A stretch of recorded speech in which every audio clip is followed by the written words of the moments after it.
This is Optimal Finance Daily, episode 502, Hierarchy of Financial Needs and the Meaning of Life, Part 2, by the Mad Fientist of madfientist.com. And I'm Dan, your host, and I want to give a big shout out to Four Sigmatic today for sponsoring our episode. Four Sigmatic makes drinking mushrooms delicious and easy to do with their mushroom coffees, mushroom superfood blends, and mushroom elixirs. Get 15% off with our special code FINANCE and visit foursigmatic.com/finance. That's foursigmatic.com/finance. And today's episode is actually a continuation from yesterday. The post was a little bit long, so I broke it up into two parts. So if you're new here, I would recommend listening to yesterday's episode first. But if you're all caught up and ready to go, let's get to it. Here's part 2, as we continue optimizing your life.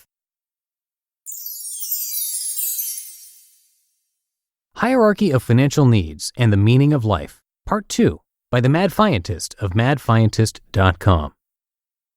What is the meaning of life? Before we can figure out how best to use our money for our life's purpose, we have to figure out what that is first. So what is the meaning of life? That's the big question, and I'm still not exactly sure, but I have a few theories. Immortality. At first, I thought the point was to achieve some sort of immortality. If you're immediately forgotten after dying, isn't that like you were never here in the first place? And isn't that pretty meaningless?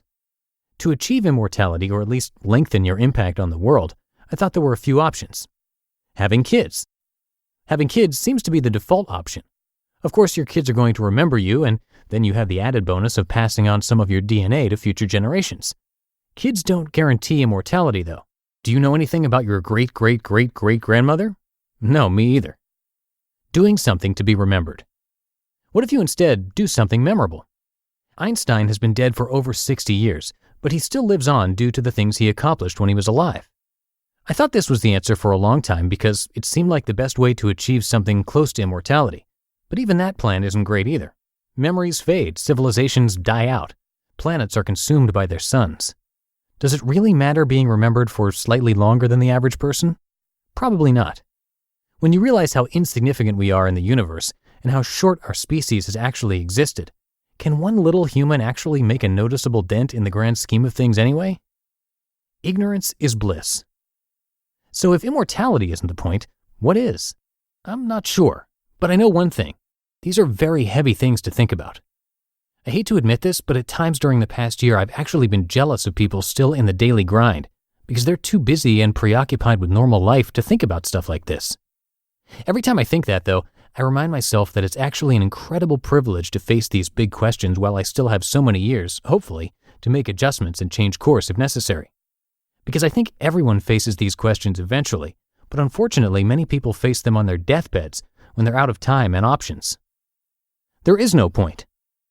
The conclusion I eventually arrived at was that there may not be a point. It's likely our existence is just a happy accident. So the only point is to enjoy it as much as possible and help others enjoy it too. That's it.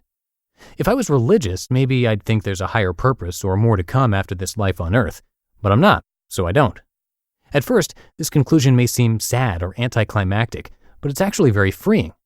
No pursuit is more noble than any other, so when you achieve FI and have the power to do whatever you want, you can just try to live the life that makes you happiest, assuming it doesn't infringe on the happiness of others.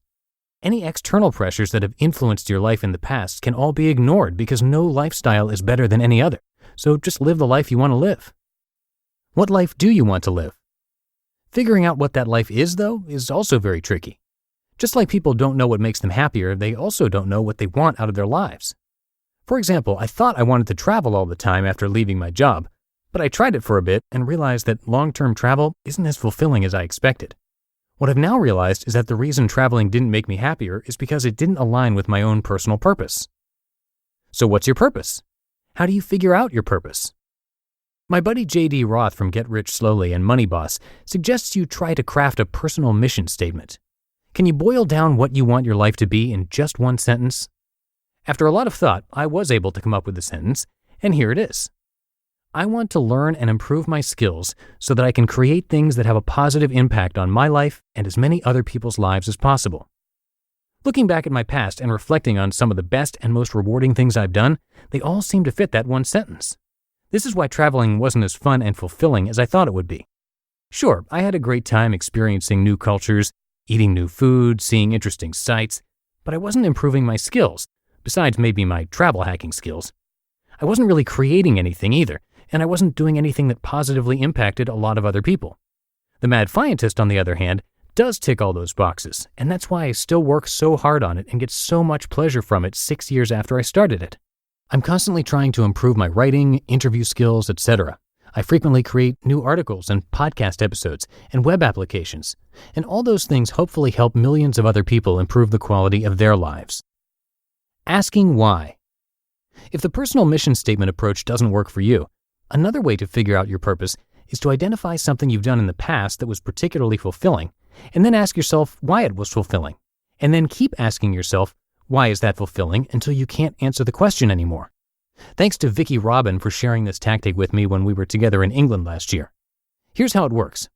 As I mentioned, the Mad Fientist has been incredibly rewarding, so I'll choose that, since you're all obviously familiar with that project as well.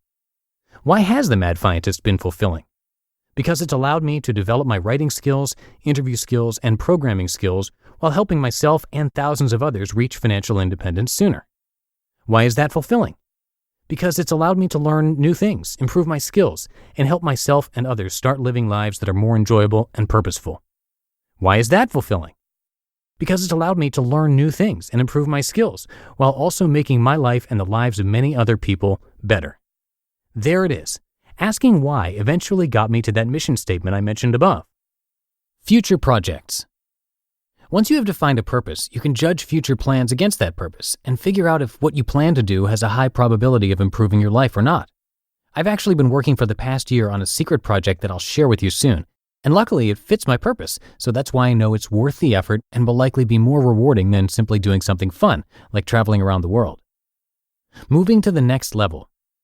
So that's where my head's been lately. I definitely don't have everything figured out, and as I continue moving up to the next level of the pyramid, I'm sure there will be new challenges to face and interesting questions to try to answer. As always, I'll share what I learn along the way, and don't worry, I still love numbers, so expect plenty more of those in the future as well. You just listened to part 2 of the post titled Hierarchy of Financial Needs and the Meaning of Life by the Mad Fientist of madfientist.com. And a big thank you again to Four Sigmatic for sponsoring this episode. Four Sigmatic makes mushroom coffees, mushroom superfood blends, and mushroom elixirs, a really easy and tasty way to get the health benefits of different kinds of mushrooms. Beyond the portobello, an entire kingdom of mushrooms exists, with many being shown to have amazing health benefits for immunity, energy, and longevity.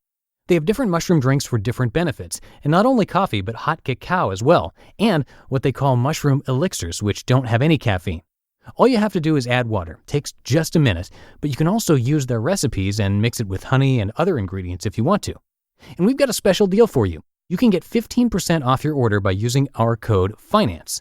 On top of that, they'll actually give back to the show if you use that code, which is greatly appreciated. And that link is foursigmatic.com/finance.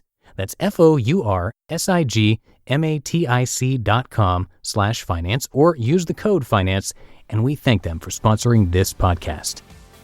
And that's a wrap for today, so have yourselves a great rest of your day. I'll be back tomorrow, where your optimal life awaits.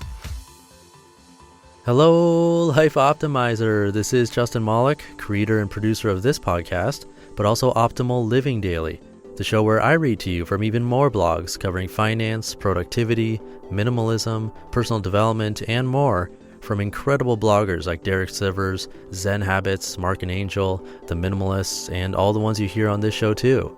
So if you enjoyed today's episode and like taking amazing blogs on the go, come on over to Optimal Living Daily and subscribe to that one too. And together, we'll start optimizing your life. You've been listening to Optimal Finance Daily. Be sure to hit the subscribe button to stay up to date on each new episode, and head to oldpodcast.com, that's OLDpodcast.com, for a free gift as well as more actionable tips and resources to help you maximize your potential. Thanks for joining us, and remember, your optimal life awaits.